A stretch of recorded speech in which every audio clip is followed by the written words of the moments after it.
Bienvenue à ce dernier rendez-vous du Mazien du festival Résonance du réseau régional des maisons d'écrivains du patrimoine littéraire des Hauts-de-France. Et donc j'accueille aujourd'hui Claude Chope et Julien Selmini pour nous présenter le dernier cahier Dumas que je vous montre ici.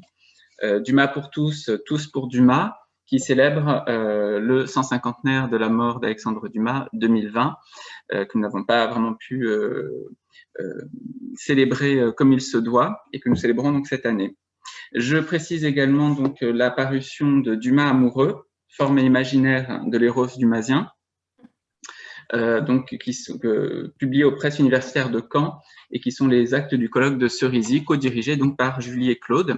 Alors, pour vous présenter Julie et Claude, Julie est maître de conférence donc en littérature française du 19e siècle à l'Université de Caen Normandie et membre de l'ASLAR. Alors, tu me présenteras ce que c'est que l'ASLAR. Julien Selmini est spécialiste de l'œuvre d'Alexandre Dumas et elle a publié donc le roman d'Alexandre Dumas père ou La réinvention du merveilleux chez Drose en 2010 et dirigé un volume collectif sur Dumas critique paru au Pulim en 2013, édité Gaulle et France de Dumas chez Garnier en 2013, et elle prépare actuellement l'édition pour Folio de Création et Rédemption. Et Claude Chope, que nous célébrons, très connu, donc le président de la Société des Amis d'Alexandre Dumas, éditeur de nombreuses œuvres de Dumas et l'auteur de plusieurs travaux biographiques touchant Dumas et son entourage, Alexandre Dumas, Le génie de la vie chez Fayard, et Dictionnaire Dumas aux éditions du CNRS en 2010, et Les Dumas Bâtard magnifique, qui est donc sorti en 2018 en collaboration avec Sylvain Léda. Donc je vous laisse la parole pour vous présenter donc ce cahier Dumas. Merci beaucoup Nicolas et Aurélie. Bonjour à toutes et à tous. Nous sommes très heureux, Claude et moi, que vous soyez à ce rendez-vous et de revenir en votre compagnie sur ce dernier numéro des cahiers Dumas, qui est un numéro exceptionnel puisqu'il ne vous a pas échappé qu'il est paru pour le 150e anniversaire de la mort de l'écrivain. Alexandre Dumas étant mort donc, chez son fils à Dieppe le 5 décembre 1870. Et c'est un écrivain qui aura même eu la particularité d'être enterré 3 fois, puisque, outre cette première inhumation à Dieppe en décembre 1870, Dumas a ensuite été, le corps et les cendres de Dumas ont ensuite été rapatriés dans sa région natale et dans son village natal à Villers-Cotterêts. Et puis, en 2002, vous vous en souvenez, pardon, les cendres de Dumas ont été transférées dans une demeure illustre, celle du Panthéon, avec finalement, pour commémorer le bicentenaire de la naissance de Dumas, cette troisième et dernière inhumation symbolique qui a signé aussi une véritable renaissance pour cet écrivain, au sujet duquel les recherches, les travaux, les rééditions sont plus vivantes et prolifiques que jamais. C'est finalement en partant de ce paradoxe, ou du moins de ce constat, que nous avons médité ce numéro anniversaire des cahiers Dumas, constat suivant lequel cet écrivain dûment enterré et panthéonisé a aujourd'hui une vitalité particulièrement exceptionnelle. Ce numéro des cahiers Dumas a donc souhaité laisser la parole à des écrivains contemporains qui ont souhaité rendre hommage à Dumas, dans la mesure où celui-ci les a particulièrement inspirés. Et je vais laisser Claude vous présenter plus avant l'esprit dans lequel ce cahier a été composé et réalisé, mais en guise de préambule, je voudrais d'abord, et cette conférence consistera en fait pour l'essentiel dans des lectures de textes, en guise de préambule, donc, je voudrais vous lire un portrait qui a été rédigé par Maxime Ducamp, l'ami de Flaubert, hein, vous savez, avec qui Flaubert a parcouru l'Orient. Et ce Maxime Ducamp, au début des années 1860, rend visite à Dumas, alors que celui-ci a rejoint Garibaldi en Italie et a été nommé directeur des musées et des fouilles. et s'est installé dans le palais Chiatamone à Naples, où il dirige notamment le journal L'Indipendente, qui soutient la cause garibaldienne, et où Dumas a par ailleurs commencé à écrire, je pense, La San Felice et d'autres romans italiens. Et donc, je souhaitais lire en préambule ce portrait de Dumas par Maxime Ducamp, qui se souvient de la visite qu'il rend à Dumas au début des années 1860, parce que ce portrait, à mon sens, témoigne bien de l'impression d'extraordinaire vitalité que dégageait Dumas et qui a beaucoup frappé déjà ses contemporains. Donc, Dumas approche à une petite soixantaine d'années, on est au début des années 1860, et voilà comment Maxime Ducamp le dépeint, se replongeant dans ses souvenirs quelques 20 ans plus tard.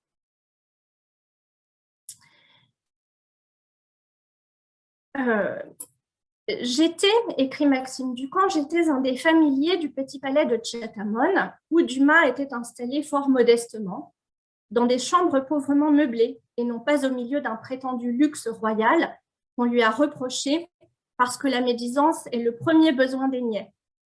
Dumas avait alors 60 ans, et jamais son éternelle jeunesse n'avait été plus apparente.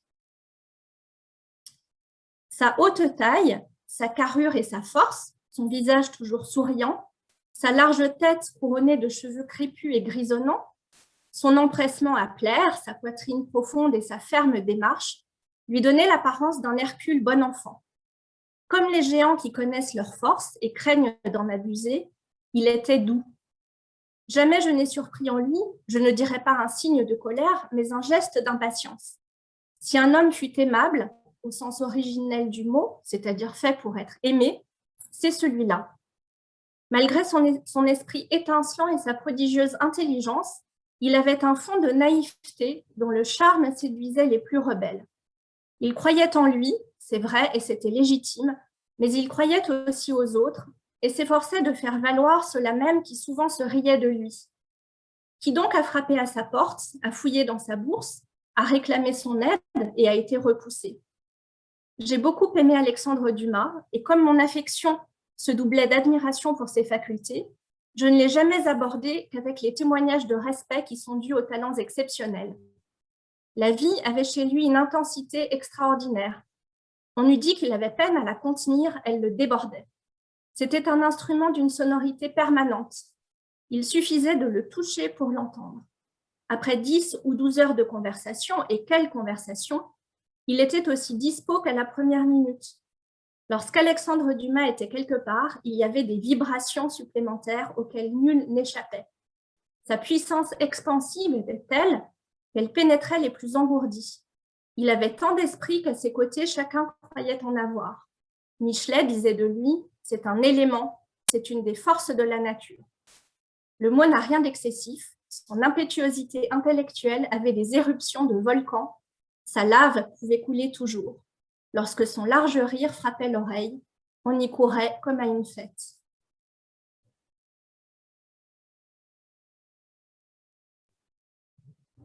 Donc ce beau portrait de Dumas, beau, il y en a quelques-uns autres, je pense à celui de Rodigo dans un journal du temps, la Chronique de France.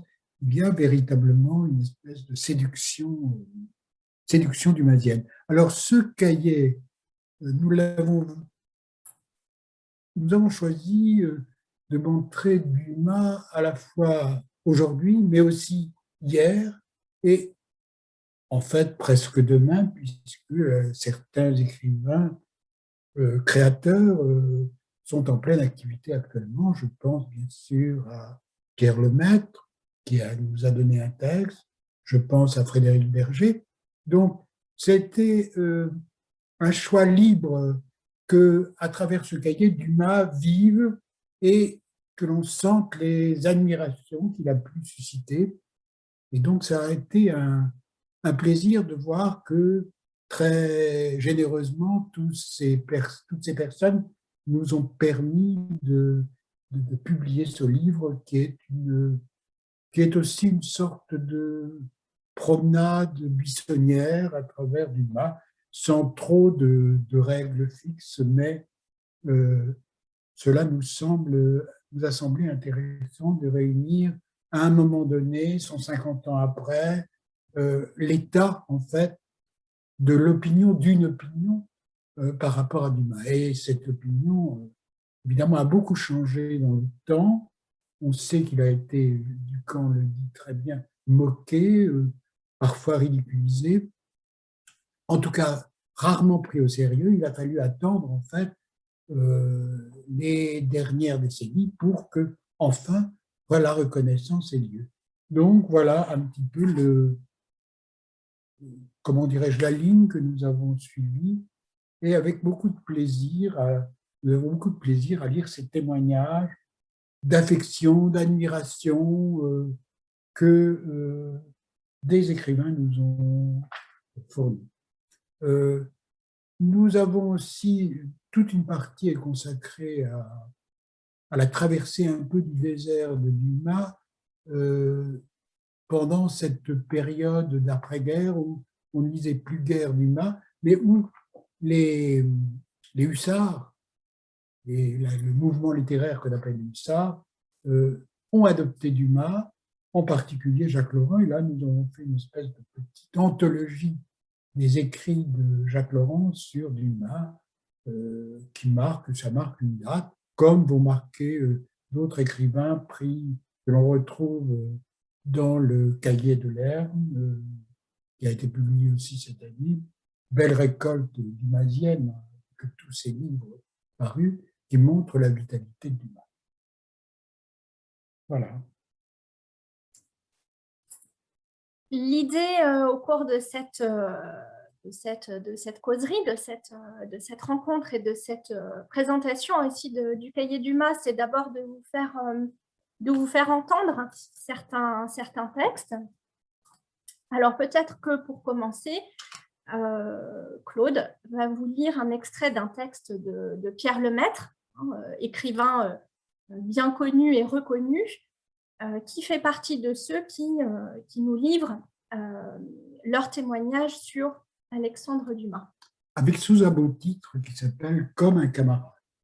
Et comme un camarade, il faut dire aussi que lorsque Pierre Lemaitre publie un roman, quelquefois, et là c'est le cas, à la fin du roman en question, il remercie. Et Dumas est généralement parmi les remerciements, les personnes remerciées pour lui avoir fourni de la matière romanesque. Et donc, il y a une espèce de tendresse de Pierre Lemaitre pour Dumas.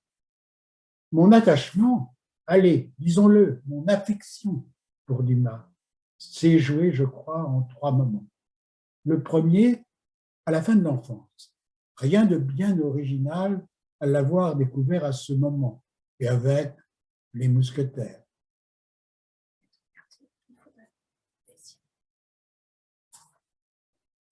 D'accord, je continue.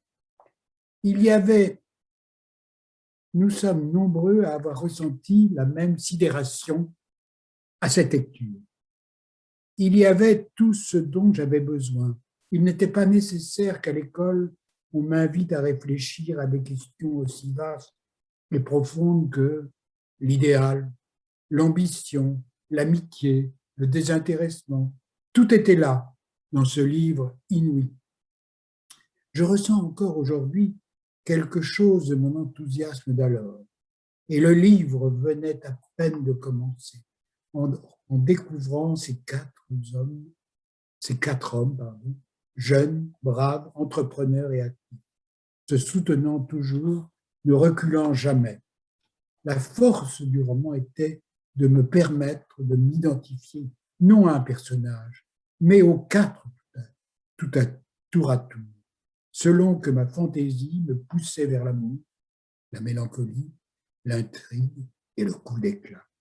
Avec D'Artagnan nerveux, Athos lymphatique, Porthos le sanguin, Aramis le milieu, Dumas balayant le spectre des tempéraments d'Hippocrate, m'offrait un véritable miroir du monde. Je conservais de cette lecture passionnée un goût pour les grands romans simplificateurs que juste après, Les Misérables viendraient confirmer. J'ignorais encore l'amitié qu'il y a Dumas et Hugo, mais instinctivement, je les rapprochais parce que pour des raisons différentes, je les considérais l'un et l'autre avec la même émotion. Dans mon élan, je poursuivis avec 20 ans après et Brajlon, mais je restais l'adolescent et 3 mousquetaires. Il est beaucoup question des 3 mousquetaires hein, dans ce numéro des Cahiers Dumas. On s'aperçoit, sans surprise ou avec une surprise toujours renouvelée, je ne sais pas, que le cycle des mousquetaires aux côtés de Monte Cristo, ce sont manifestement les chefs-d'œuvre de Dumas qui ont le plus marqué les esprits, hein, parce que, comme on le sait bien, ce sont aussi des œuvres qui ont été à l'origine d'une véritable mythologie qui n'a jamais cessé ensuite d'être réexploitée, redéployée, réactualisée. Toujours est-il que nombre des écrivains qui nous ont confié leurs témoignages reviennent sur soit Monte Cristo, soit le cycle des mousquetaires. Et c'est aussi le cas de l'écrivain, du romancier Frédéric Verger, qui lui aussi a souhaité témoigner de l'influence qu'a exercée sur lui Dumas, et qui lui aussi revient sur le cycle des mousquetaires par un biais un peu particulier qui est une série d'anecdotes que convoque Frédéric Verger en établissant en fait un parallèle entre le cinéaste Jean Renoir et Dumas. Hein, donc, le cinéaste Jean Renoir, au dire de Frédéric Verger et d'après ses souvenirs, a beaucoup aimé Dumas, s'est senti proche de Dumas, et Frédéric Verger revient sur la proximité de ces deux créateurs. Et ce qui est intéressant dans le texte de Frédéric Verger, c'est qu'il met l'accent, bien entendu, sur l'aventure trépidante qui habite le cycle des mousquetaires hein, et qui nous happe à sa suite, mais Frédéric Verger met aussi beaucoup l'accent sur, en fait, au-delà de l'appel de l'aventure que c'est si bien suscité Dumas, Frédéric Verger met l'accent sur la métaphysique dumasienne, ou l'absence de métaphysique d'ailleurs, c'est à creuser. Il met l'accent sur l'écriture de l'histoire, extrêmement complexe, qui se tisse chez Dumas, et puis il met également l'accent sur la politique dumasienne. Hein, donc c'est un texte qui nous fait toucher aussi à toute la complexité de cette œuvre, qui encore une fois, n'a pas qu'un enjeu et un intérêt dramatique, mais a une véritable profondeur aussi idéologique, métaphysique, politique.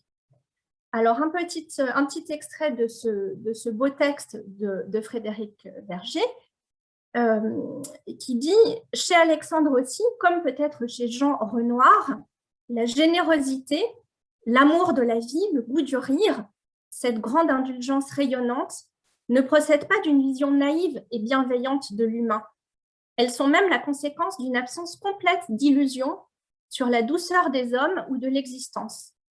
Il demeure l'enfant de 4 ans qui a voulu monter au ciel avec un fusil pour tuer Dieu quand on lui a dit que son père était mort. » C'est une allusion à un épisode que relate Dumas dans ses mémoires.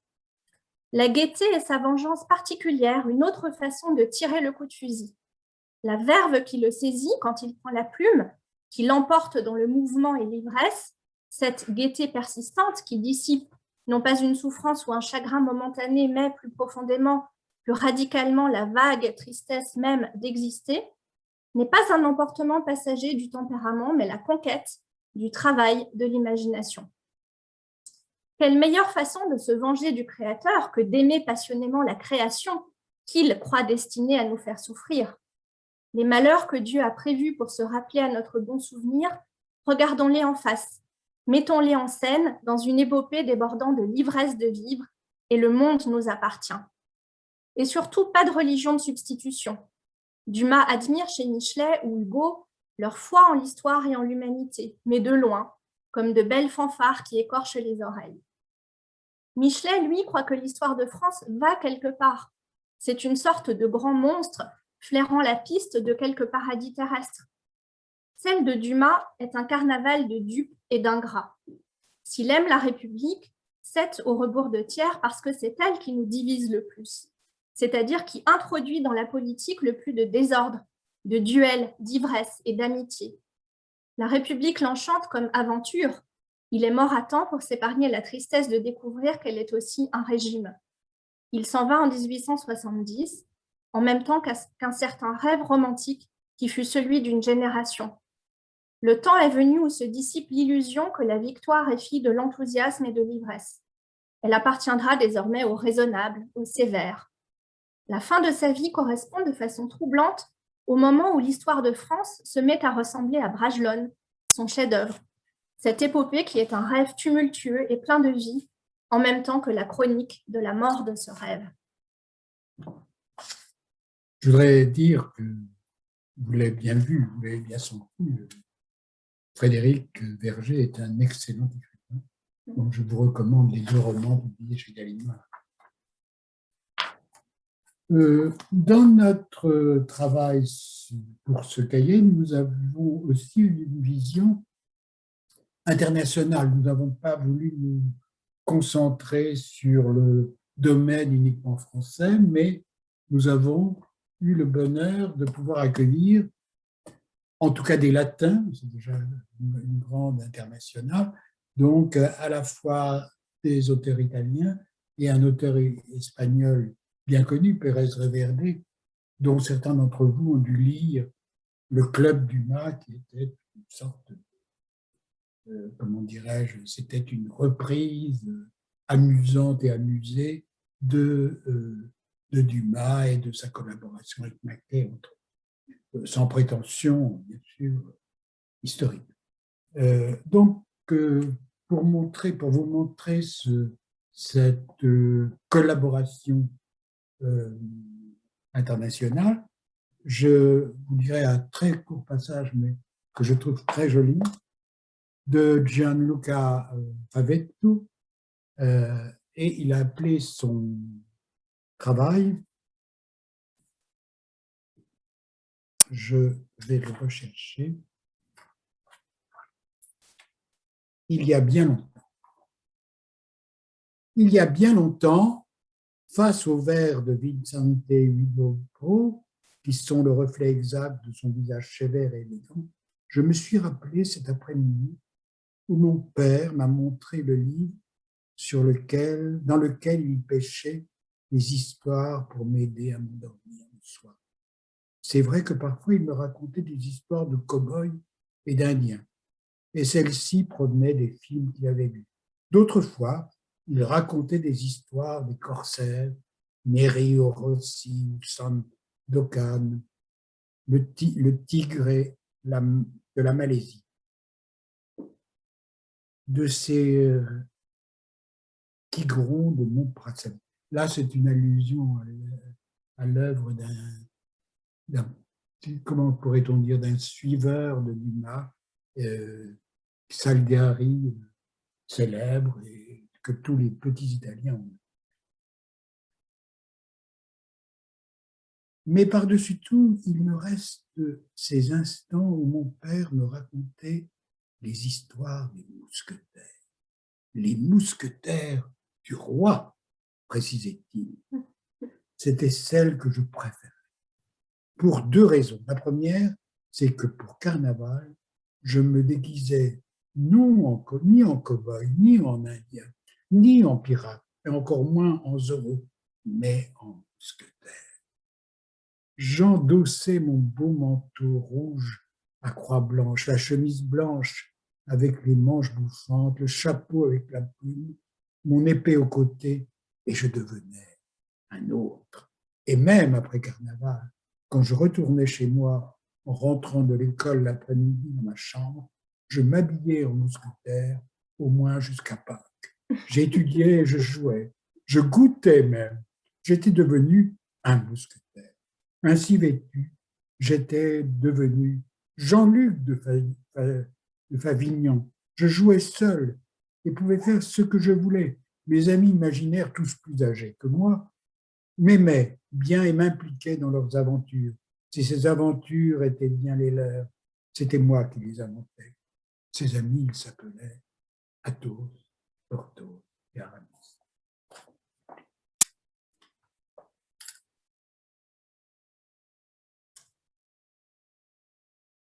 Dans ce cahier d'Dumas, comme Claude le souligne, il y a une dimension internationale.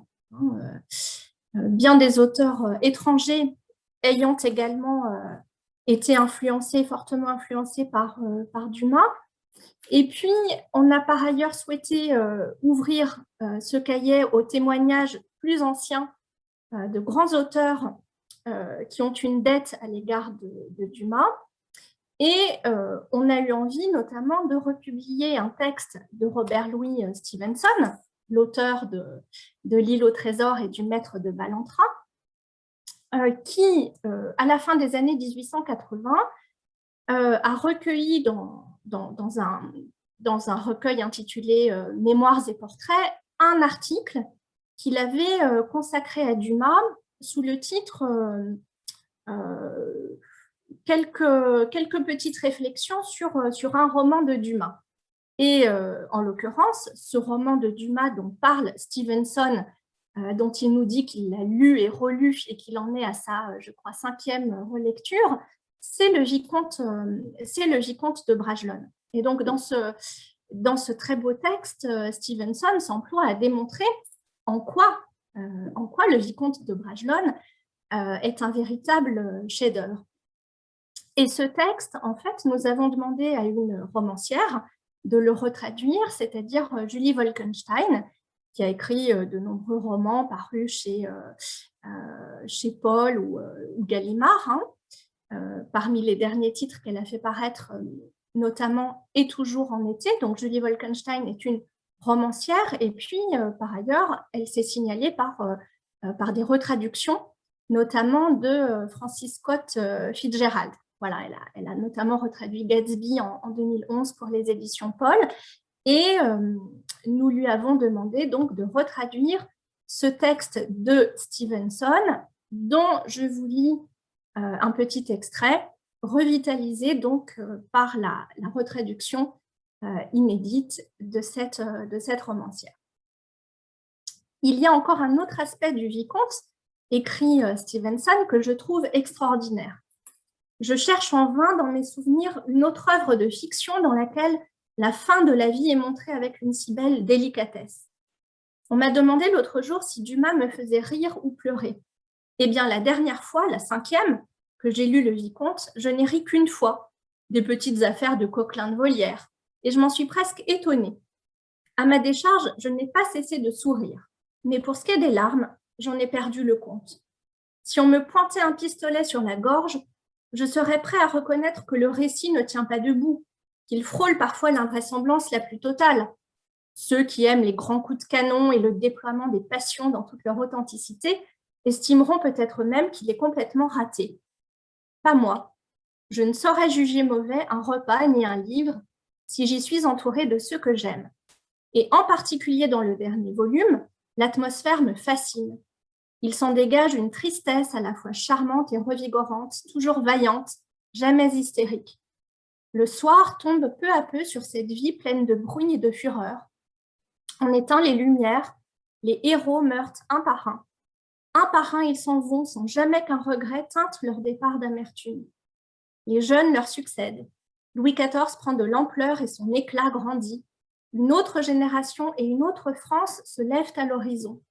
Mais pour nous et pour ces héros vieillissants que nous aimons depuis si longtemps, l'inéluctable fin se profile et elle est la bienvenue. Savoir lire cela, c'est nous préparer à ce qui nous attend. Ah, si seulement, lorsque viendra pour nous ce moment où les ombres s'allongent, dans la réalité et non plus en imagination, nous pouvions espérer les affronter avec la même sérénité. Mais je suis à court de papier. Les canons des assiégés font feu à la frontière de la Hollande et je dois dire adieu pour la 5e fois à mon vieux frère d'armes, mort au champ d'honneur. Adieu ou plutôt au revoir. Nous nous retrouverons encore une 6e fois, mon très cher D'Artagnan, pour kidnapper Monk et chevaucher ensemble vers Belle-Île.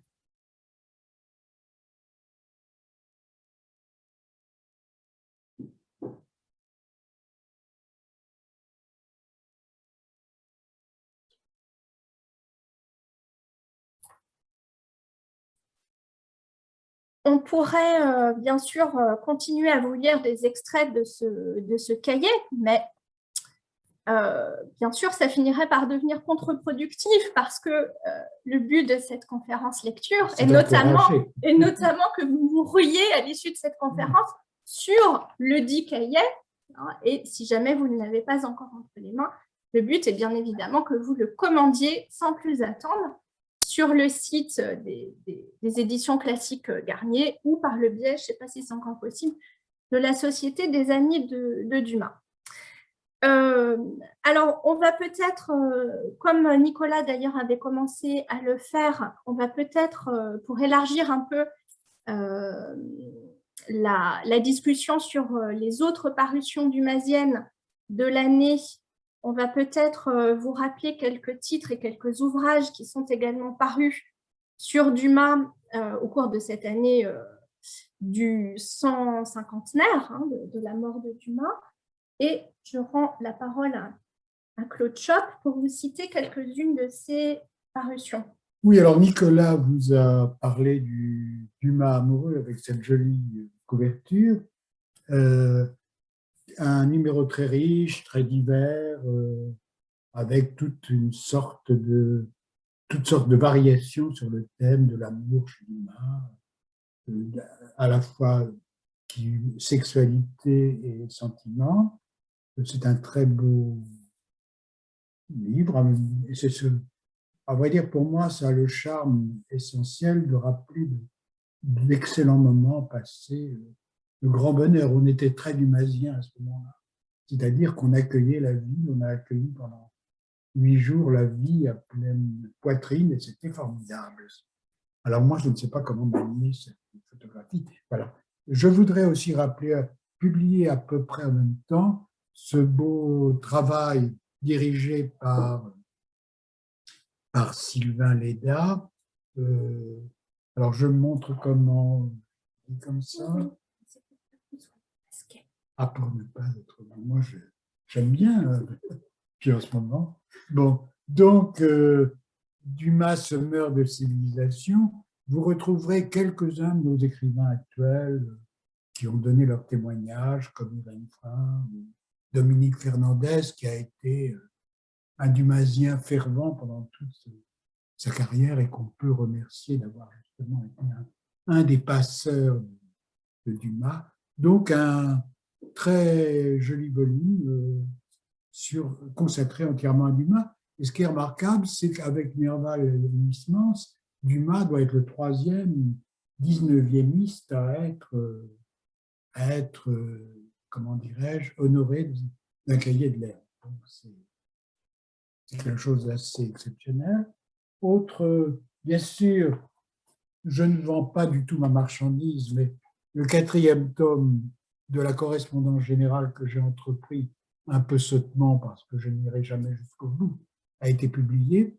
Et là, j'aimerais vous lire un texte, vous savez, les fameux problèmes de Dumas et de Dumas et de la collaboration des collaborateurs. J'aimerais vous lire une lettre très intéressante. Si c'est un peu long, vous m'arrêterez. Une lettre de Dumas à Béranger. Je reçois votre lettre et vous avez tort de douter du plaisir qu'elle me devait faire. Cependant, ce plaisir a été mêlé d'un peu de chagrin. Comment vous, l'intelligence supérieure par excellence, vous avez cru à ce conte populaire accrédité par quelques-uns de ces misérables qui essaient toujours de mordre les talons qui ont des ailes, vous avez pu croire que je tenais fabrique de romans, que j'avais comme vous le dicte des mineurs pour me préparer mon minerai. Cher père, mon seul mineur, c'est ma main gauche qui tient le livre ouvert, tandis que la droite travaille à 12 heures par jour. Mon mineur, c'est la volonté d'exécuter ce qu'aucun homme n'avait entrepris avant moi.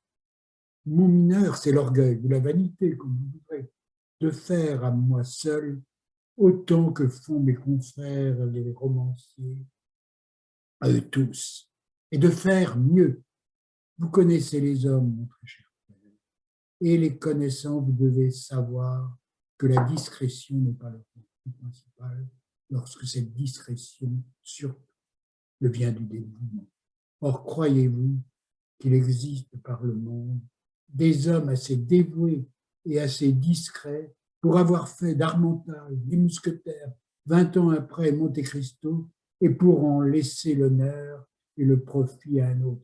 Non, croyez bien que je serai à la merci de l'homme à qui j'aurai ainsi souscrit sa part de bénéfice et de gloire. Je suis seul, cher frère. Je ne dis que même pas. J'écris tout de ma main. Mais si par hasard ou par bonheur, j'ai rencontré un Jules Romain, je n'ai pas encore rencontré un Fator. Donc là, l'allusion, bien sûr, à Raphaël, Jules Romain, c'est-à-dire, il refuse. Alors, il a trouvé son Jules Romain. Le Jules Romain, c'est bien sûr Auguste Maquet.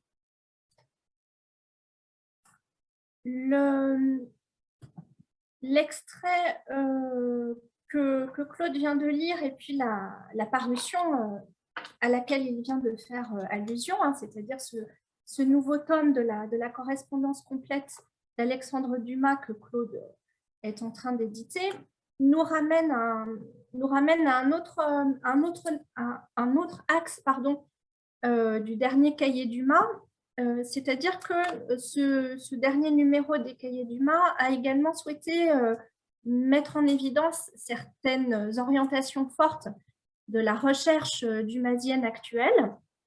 Et parmi les directions importantes qu'elle emprunte, il y a la mise au jour du Dumas épistolier, grâce à cette édition dont on vient de parler.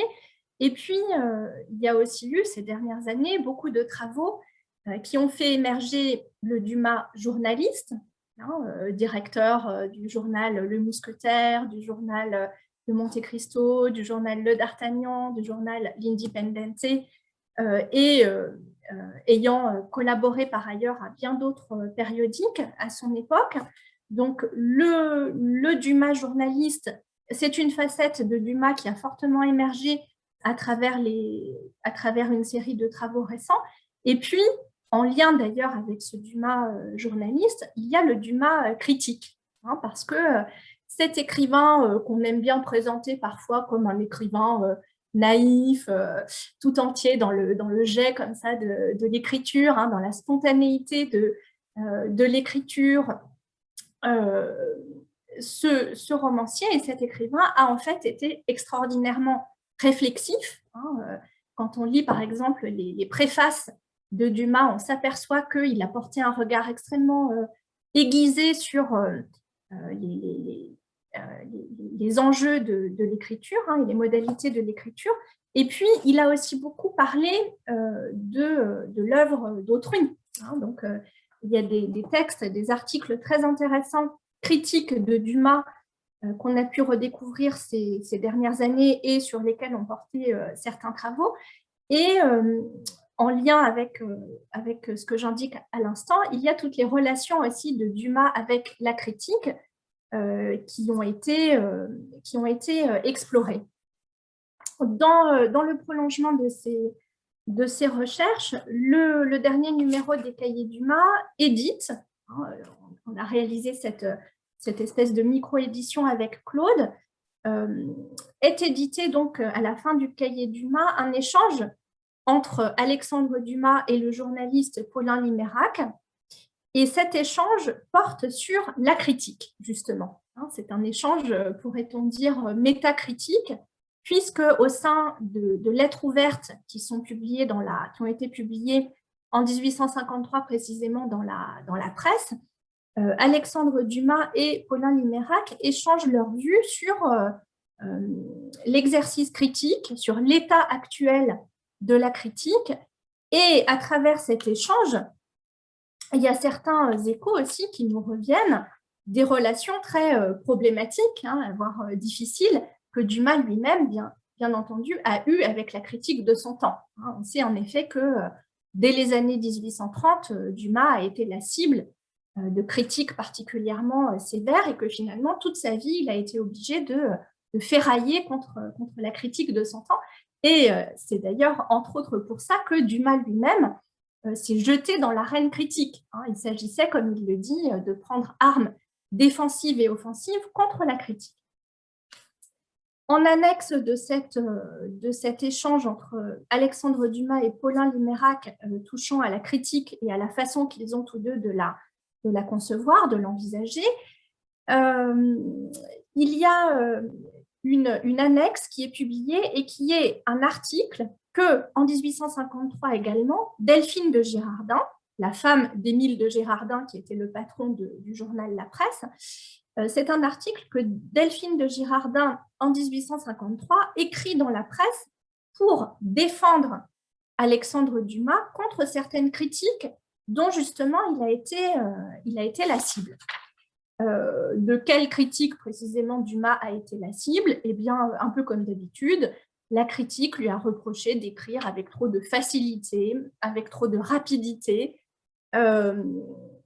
et avec quelques suspicions aussi, bien sûr, dans cette rapidité. Dès les années 30, Dumas a été accusé non seulement d'écrire trop facilement et trop rapidement, mais il a beaucoup été accusé aussi de plagiat, de puiser abondamment dans l'œuvre d'autrui pour plus rapidement, justement, plus facilement écrire la sienne. Delphine de Girardin, qui n'est pas seulement la femme d'Émile de Girardin, mais qui est aussi elle-même un grand écrivain ou une grande écrivaine, et qui écrit notamment dans la presse sous le pseudonyme du vicomte de Launay, Delphine de Girardin fait l'éloge suivant de son ami Alexandre Dumas pour défendre celui-ci.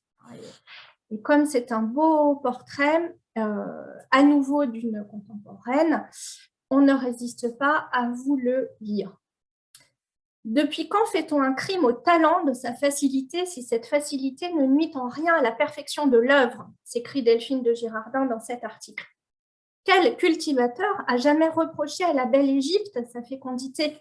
Qui donc a jamais critiqué ses moissons pour leur maturité précoce et refusé ses blés superbes sous prétexte qu'ils avaient germé, poussé, verdi, grandi, mûri en quelques heures? De même qu'il y a des terres favorisées, il y a des natures privilégiées. On n'est pas coupable parce qu'on est doué injustement. Le tort, ce n'est pas de posséder ces dons précieux, c'est d'en abuser. Et d'ailleurs, pour les artistes sincères qui commentent Alexandre Dumas et qui ont étudié son merveilleux talent avec l'intérêt que tout savant physiologiste doit à tout phénomène, cette étourdissante facilité n'est plus un mystère inexplicable. Cette rapidité de composition ressemble à la rapidité de locomotion des chemins de fer. Toutes deux ont le même principe et les mêmes causes. Une extrême facilité obtenue par d'immenses difficultés vaincues.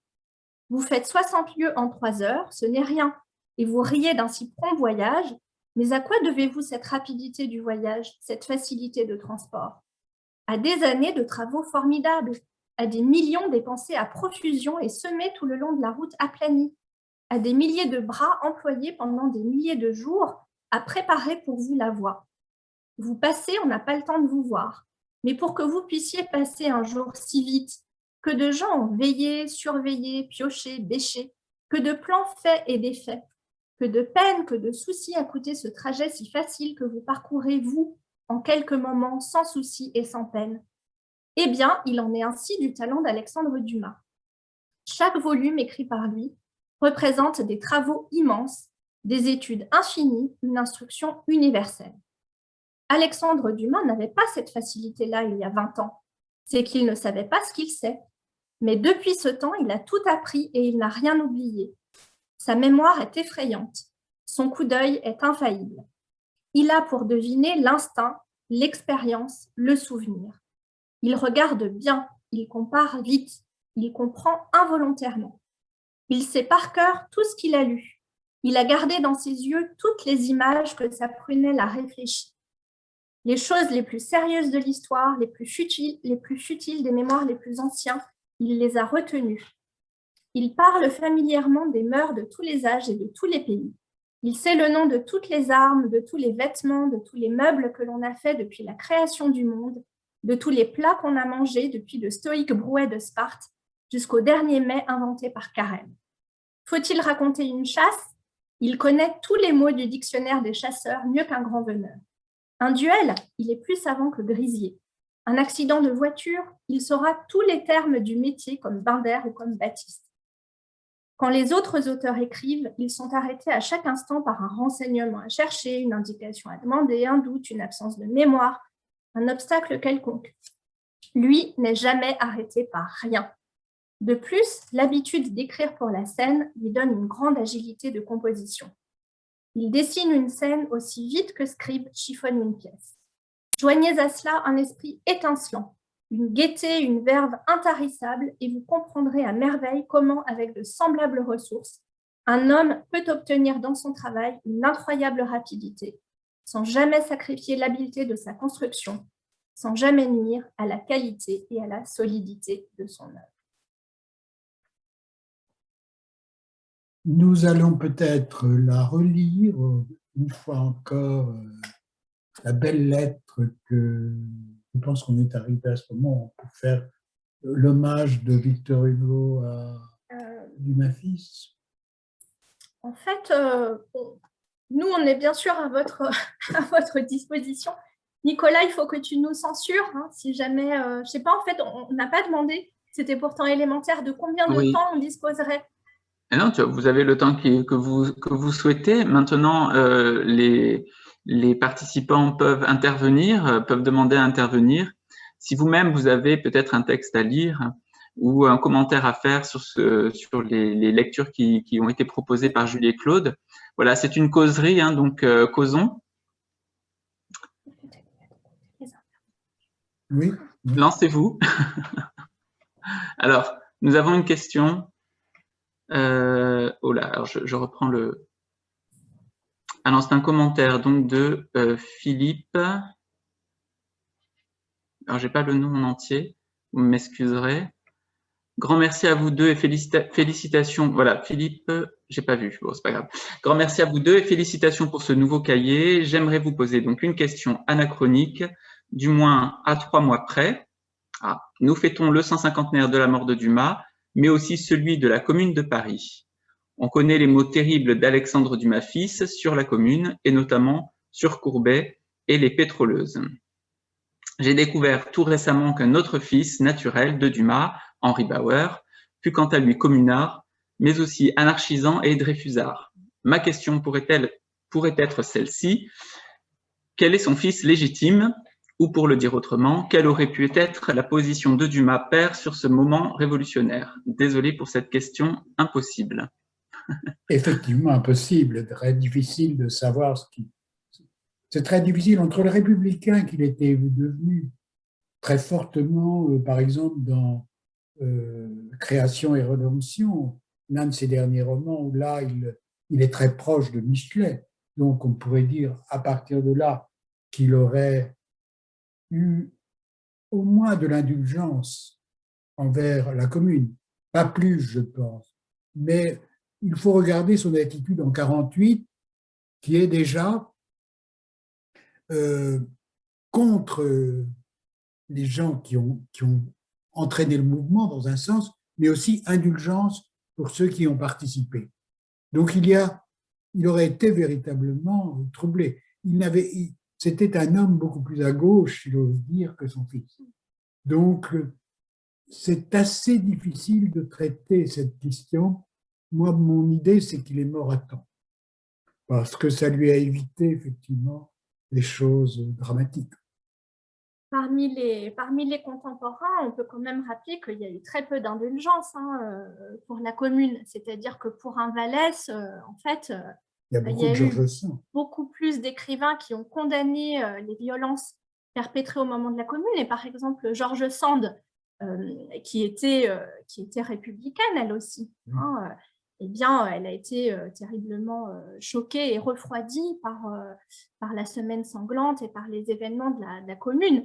Ce qu'elle formule d'ailleurs indirectement dans un roman tardif qu'elle fait paraître en 1872 et qui s'appelle Nanon, où de façon très significative, Sand revient sur l'histoire de la Révolution française et s'interroge à nouveau sur les violences de la terreur pour finalement, à la lumière de cela, repenser ce qui vient de se jouer justement au moment de la Commune.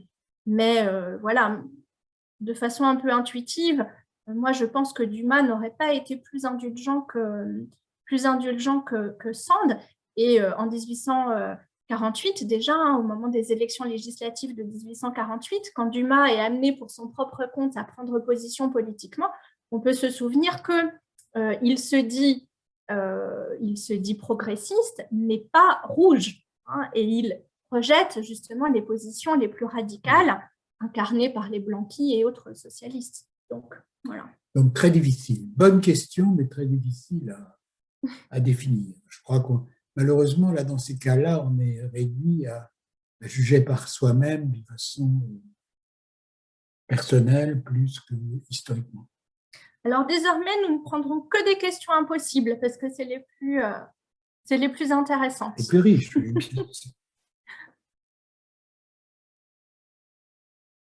Mais s'il y a des questions possibles, vous pouvez néanmoins les poser. Et on y répondra avec plaisir. On essaiera. Moi, je peux intervenir? Je peux Oui. poser une question? Oui, avec plaisir. Voilà, merci. Donc, bonjour. Et puis, je voudrais demander si d'une façon alors plus générale, une question qui déborde les cahiers, est-ce que Dumas, finalement, a une descendance littéraire?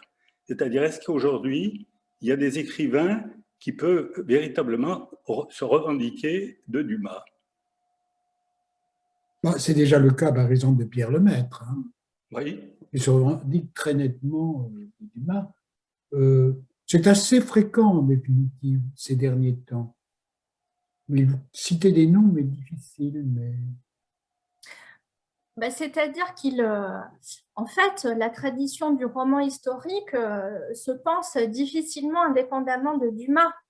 Je pense qu'il exerce une telle marque en fait sur la tradition du roman historique.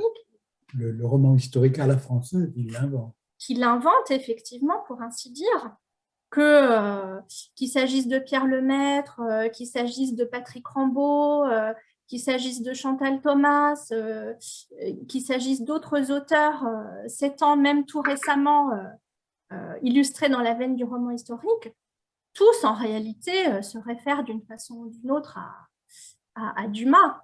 Et cette tradition, elle est par ailleurs relayée par de très nombreux jalons. Et Jean-Claude, je vous remercie d'autant plus, et je te remercie d'autant plus, mon cher papa, d'avoir posé cette question, que non pas le tout prochain numéro des cahiers, mais le numéro suivant sera consacré aux réécritures d'Alexandre Dumas et justement aux réécritures du roman historique d'après Alexandre Dumas. Donc voilà, rendez-vous dans un peu moins de 2 ans pour approfondir cette excellente question. Bon, rendez-vous est pris. En tout cas, merci beaucoup. Alors, nous avons un commentaire de Jérôme Devasse. Je pense que c'est son nom de famille. Bonjour et merci pour ces lectures. Ceci ne ressemble pas à une question et c'en est une en quelque sorte, ou plutôt une invitation à vous entendre en parler. On reste toujours subjugué par la relation amoureuse filia que Dumas a construite avec ses personnages et ses lecteurs. Cette amitié, si centrale dans les romans, est aussi un lien que crée Dumas de manière originale et unique, me semble-t-il, avec son lecteur.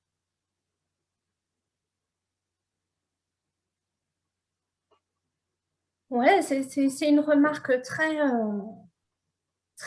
pertinente.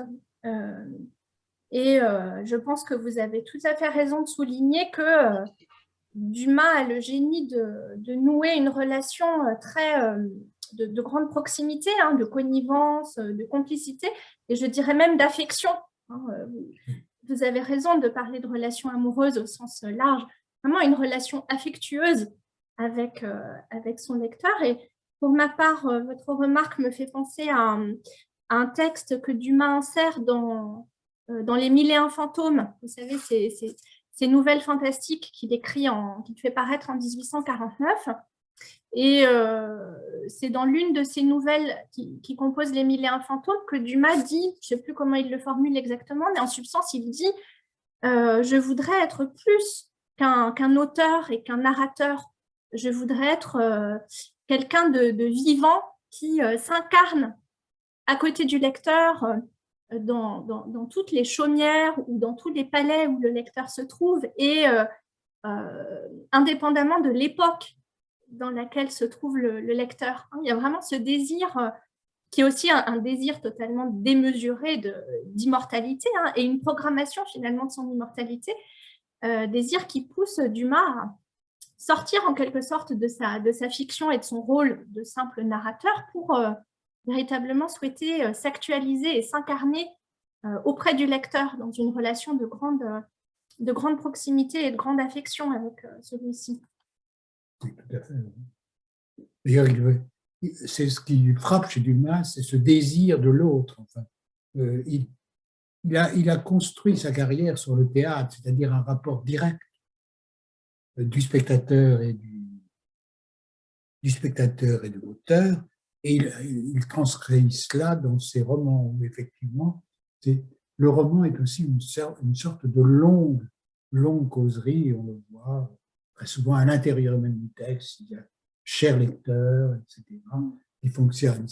Le lecteur est toujours présent là, et je pense que cette présence du lecteur, pour lui, il y a un désir de faire rire ou sourire le lecteur. Je crois que l'humour a un grand rôle dans son rapport aux autres, aux lecteurs.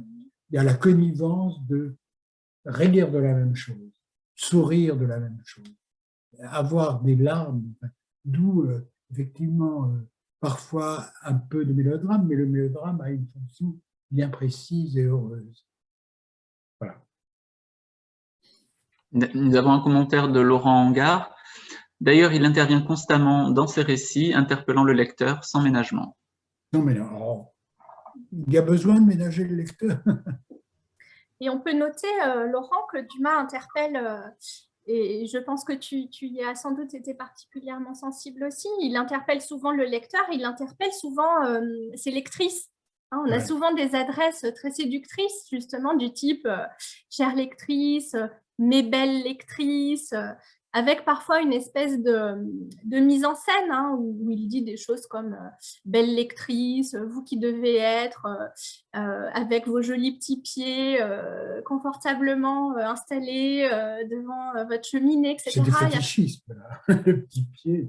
Oui, mais il y a une véritable relation de séduction que Dumas s'est instaurée aussi avec son lecteur, qu'il projette volontiers justement comme une figure de séduction ou comme une figure justement séduite. Et une figure privilégiée du lecteur chez Dumas, c'est justement celle de la lectrice, ce qui ne correspond pas à la réalité de la réception des romans de Dumas. Il n'y avait pas plus de femmes probablement qui lisaient les romans que d'hommes, mais voilà, ça indique bien cette relation de séduction qu'il aime à instaurer avec le lecteur.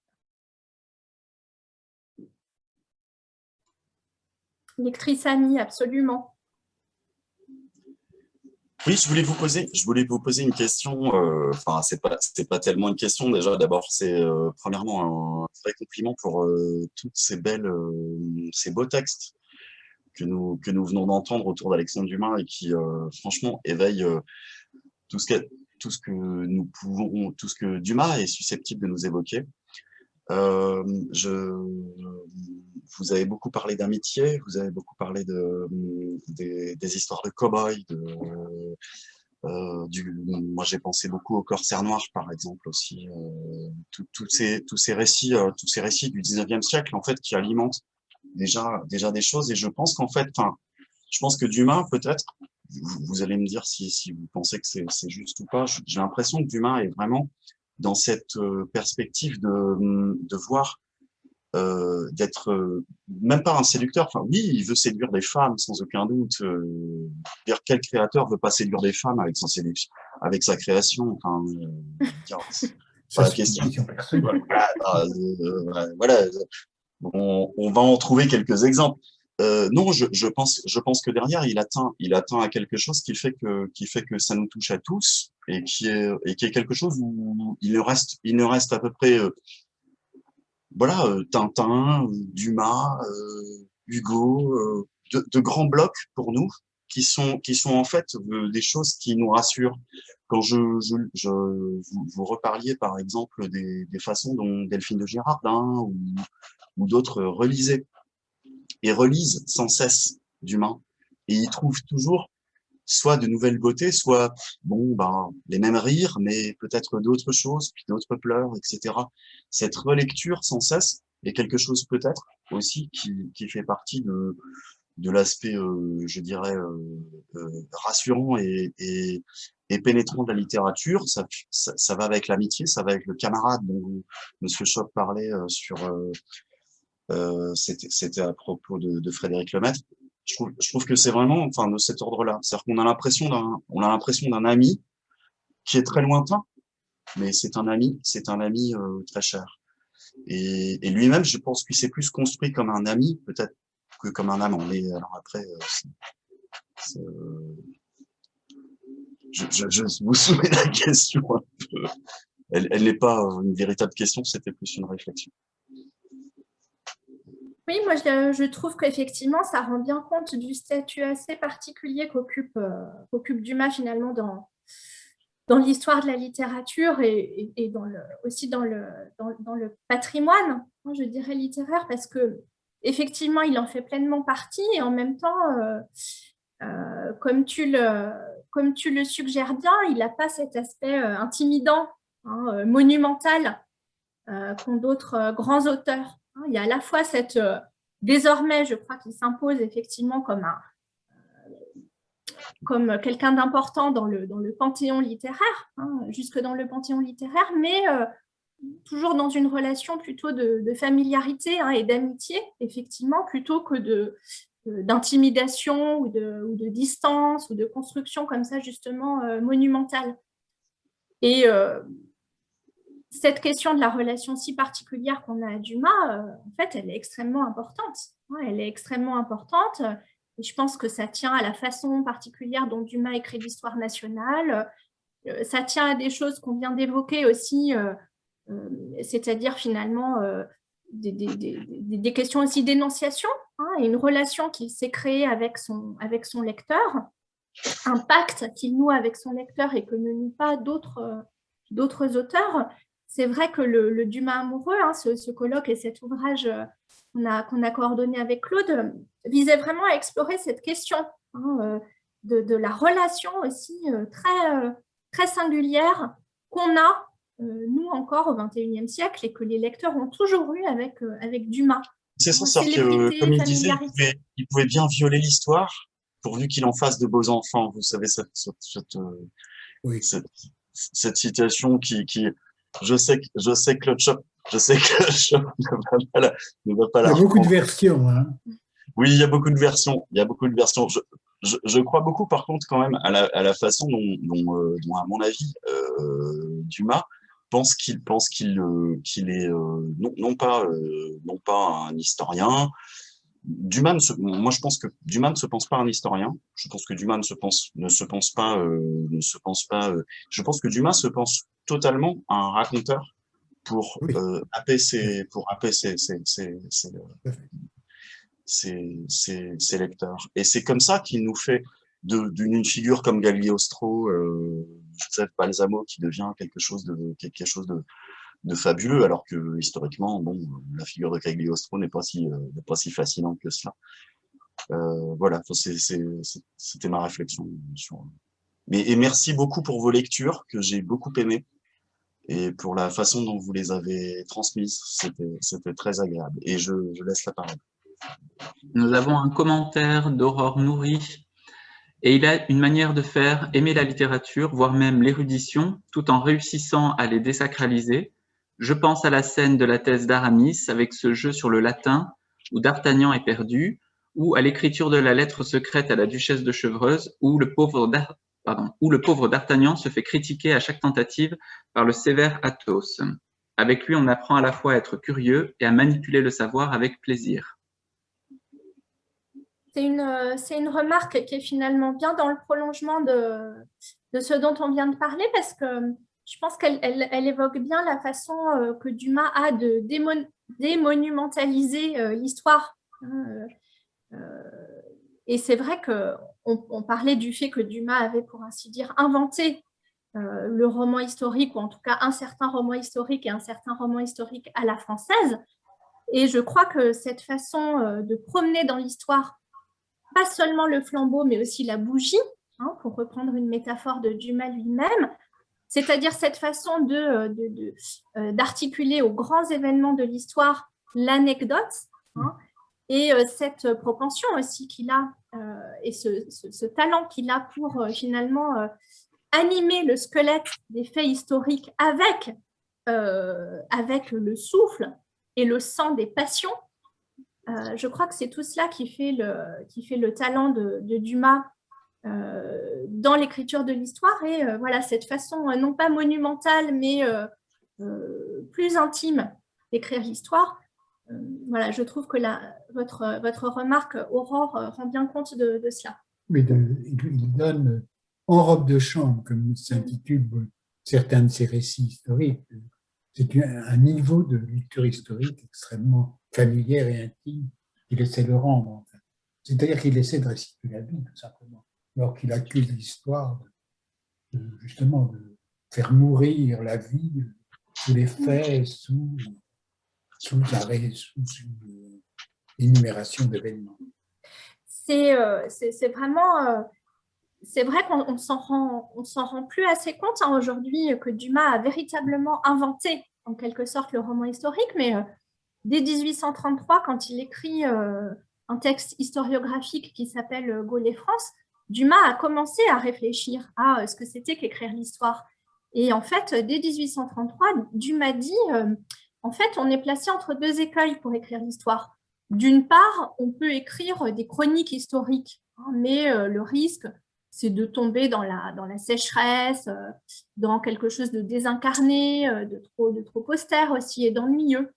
Et puis, à l'autre bord, l'autre école consiste à écrire des fictions qui prennent l'histoire pour décor, mais qui sont finalement totalement invraisemblables et pour lesquelles l'histoire n'est qu'un fond exotique hein, et qui rate l'essentiel, c'est-à-dire l'évocation d'une époque et le fait d'en faire jaillir aussi sa signification. Et dès 1833, Dumas entreprend finalement de naviguer entre ces deux écueils et de trouver une sorte de motion de synthèse, hein, si vous voulez, ou un dépassement de cette opposition hein, et de ces deux façons insatisfaisantes d'écrire l'histoire. Et lui invente, dans un premier temps, il va inventer des scènes historiques inspirées des chroniques médiévales qu'il fait paraître dans la presse, et puis grâce à l'apport hein, et grâce à la collaboration de Maquet, notamment, ne l'oublions pas, à partir des années 1840, il va inventer les Trois Mousquetaires et Tutti Quanti. Donc,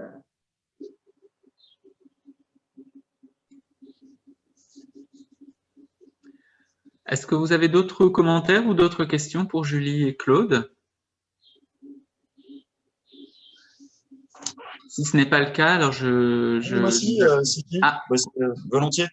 Volontiers, parce que avec ce que je viens d'entendre en plus, c'est très intéressant puisque je pense que le problème de Dumas aussi, c'est qu'il est en concurrence très immédiatement avec Hugo quand même. Il a quand même pas trop de chance. C'est-à-dire que il se retrouve quand même avec un type qui lui met en 1832 dans les dents Notre-Dame de Paris. En termes de roman historique et de reconstruction de romans historiques à la Yves Alloway, mais même à Baudelaire, il fait quand même très fort. Et puis je me demandais aussi, sur cette histoire et sur cette problématique historique, si est-ce que finalement Dumas ne cherche pas tout à fait forcément, enfin quelque chose de peu importe évidemment l'exactitude historique ou la bougie ou etc. Je crois qu'il cherche aussi le fait d'introduire le populaire dans la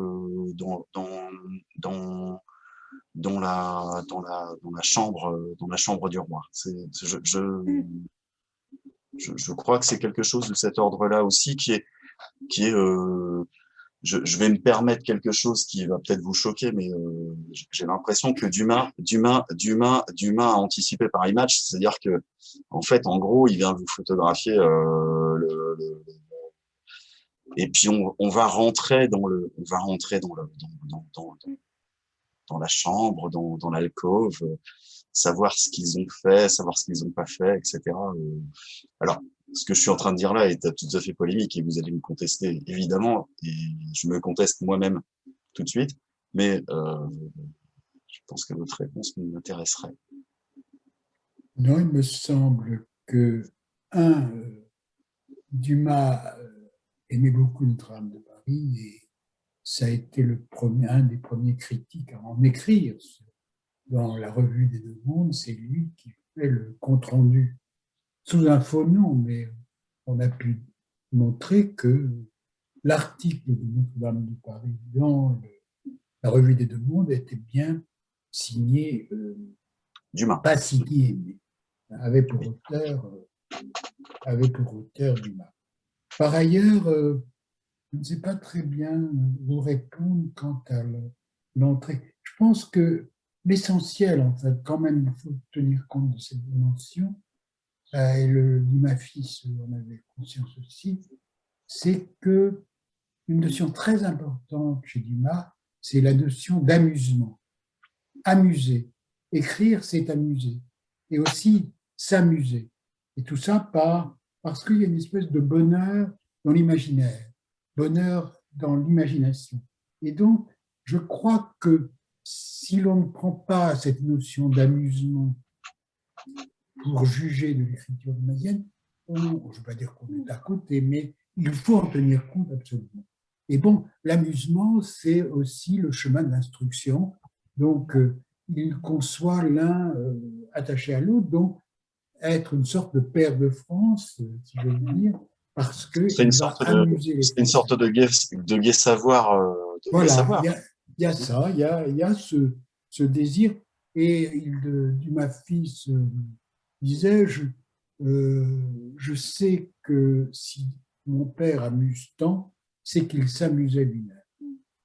Et donc, je pense qu'il y a Flaubert, comme Flaubert dans son gueuloir, Dumas devait aussi peut-être faire la même chose, mais je en pense éclatant de rire, je crois, en éclatant. Mais bien rire, oui, voilà. Et puis, s'agissant de la question d'introduire le populaire dans l'histoire, cette notion, elle est effectivement cruciale et il y a notamment un titre que Dumas a beaucoup aimé se décerner à lui-même, c'est celui de vulgarisateur, un vulgarisateur. Et justement, il se positionne notamment par rapport à Hugo, en se décrivant lui comme un vulgarisateur, puisqu'il dit à plusieurs reprises, mais notamment dans son journal Le Mousquetaire en 1853, Dumas dit Lamartine est un rêveur, Hugo est un penseur, et moi je suis un vulgarisateur. Donc, c'est précisément autour de cette question du populaire et de la popularisation et de son talent à cela que Dumas a cherché à se démarquer à la fois de son plus grand ami, de celui qui vénérait entre tous, et de celui qui fatalement était également son rival, c'est-à-dire Hugo. Mais comme tu dis, ça n'a pas été facile de toute façon de vivre au siècle d'Hugo. Et en 1885, il y en a pas mal qui ont été... qu'on dû dire ouf. On dit dire ouf un peu quand même parce que voilà. Mais effectivement, et d'ailleurs, je pense qu'il y a vraiment une réelle aussi filiation entre Hugo et Verne, du coup, puisque entre ces deux parties, Verne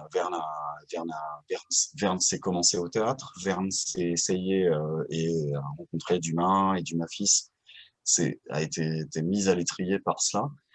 Et je retrouve vraiment cette filiation de l'aventure et de ce que Monsieur Schopp disait là récemment, c'est tout à fait, c'est l'amusement. C'est-à-dire que l'aventure, avant tout, d'abord, c'est d'abord voilà, s'éclairer, s'amuser à l'aventure. Le reste vient avec les connaissances, avec les choses. Chez Verne, il s'agissait aussi de mettre chez Hetzel des éléments très concrets, comme vous évoquiez tout à l'heure. Par exemple, des listes de poissons, comme vous évoquiez tout à l'heure, le vocabulaire très précis que peut avoir Dumas sur chaque chose. Donc il y a à la fois cette volonté d'un vocabulaire très précis et cet éclairage dans l'amusement, quoi. Je pense qu'il y a une vraie filiation, dans ces choses-là. Les jeunes. Nous avons une question d'Aurore Nourri. Je réfléchissais encore en vous écoutant. Dumas n'a jamais vraiment cessé d'être aimé par ses lecteurs, quand bien même les autorités littéraires n'étaient pas toujours en accord avec cette affection. Mais peut-on dater plus ou moins le moment où il a regagné ses lettres de noblesse, si je puis dire? Est-ce qu'il y a des circonstances particulières qui ont favorisé ceci? L'avènement de Claude Chope aura beaucoup dans la renaissance de Dumas.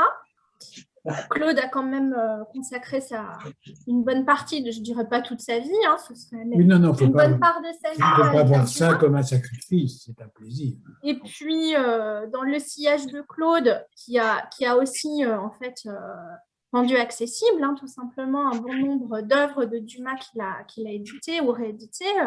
Dans son sillage, voilà, je crois qu'il y a désormais un certain nombre de chercheurs qui se tâchent aussi de se consacrer à cette œuvre. Et puis, symboliquement, la panthéonisation de 2002 a quand même pesé aussi dans ce processus de reconnaissance et de revalorisation de l'œuvre dumasienne, qui maintenant, hein, Dumas a été cité par le président actuel, Emmanuel Macron, au début du mandat de celui-ci, et il a été cité comme une grande figure rayonnante de la culture française, en cela qu'il incarne aussi, alors bon, là il y a probablement une part de récupération là-dedans, mais Dumas incarne aussi un certain visage de la culture française qui désormais s'impose davantage, hein, dans le métissage aussi qu'il peut incarner, même si celui-ci a une composante un peu probablement fantasmatique et imaginaire. Oui. Donc moi, je voudrais rendre hommage à quelqu'un qui m'a permis justement d'éditer les premiers textes, c'est-à-dire bouquins. Et c'est Guy Scheller, au fond, qui m'a permis, par un plan quinquennal, de publier 11 volumes. Et des volumes, non pas une réédition, mais quelque chose avec des réflexions sur Dumas et aussi les documents qui s'attachaient à la chose.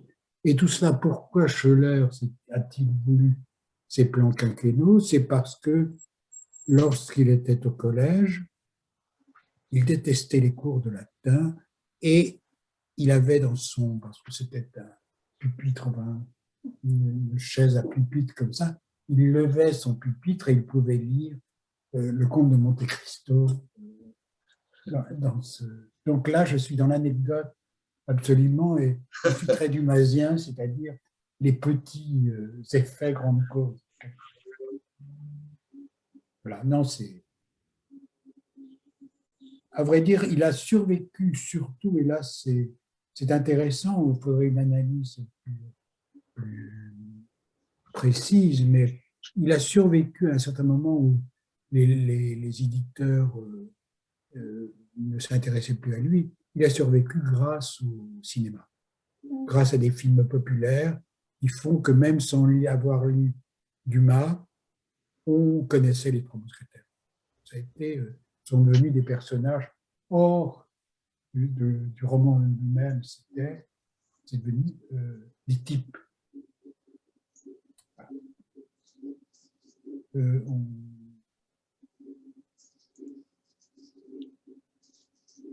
Merci infiniment, en tout cas, pour votre présence, mais aussi votre participation active à cette discussion qui aura été pour nous en tout cas, très, très intéressante.